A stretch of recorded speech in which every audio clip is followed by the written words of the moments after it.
Hello friends, so welcome to my YouTube channel. Tin tuna kan setting hi le WhatsApp photo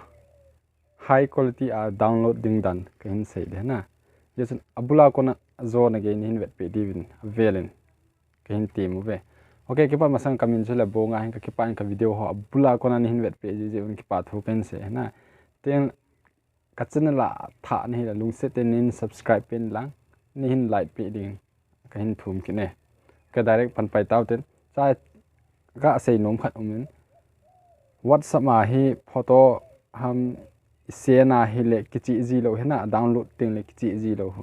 inda kichi lo ham tile quality hoi lo ji hena chi quality hoi na dinga document na yong thona le kichi na hi ma document na thot ting le chen MB atam ji na chi MB hu atam ji a hu da kha we le ne ha ne ji hena chu hu document thot luwa ahilo document download luwa thildang khat umai hena chi ep ham tile kain ve sa de je chun abula kona zone again hin vet ding kain team ve okay direct pan pai mutin na WhatsApp mana loot ding achung pe na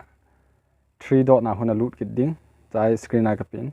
na loot chai ten le setting ana loot ding setting ana loot chai ten laya hin account privacy chat notification storage and data kitin hoya lu de ham tile storage and data I lu de na lu chaiten la ti ai hum den manage storage kitin network use kitin use less data for call tin anoi kina cham media audio download tho hello media upload quality kitin na thot no la base quality cheding na download no la base quality and download thede che direct image thot na le kichi lo hinna document na thot kina le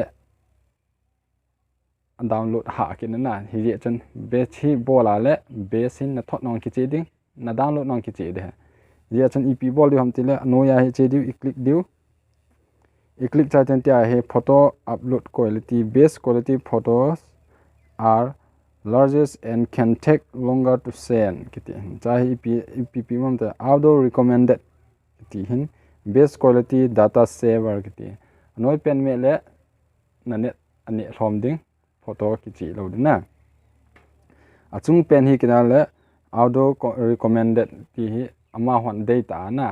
ahin thonu cho clear le clear ta an I khat the hin hi wa chu na dei bang yong hilo mai theina chi a chu ep phape nam tile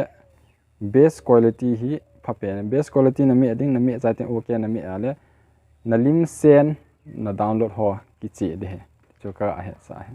chen chu hin ka ki pa na bula ko hin page ki pa thu ken se pa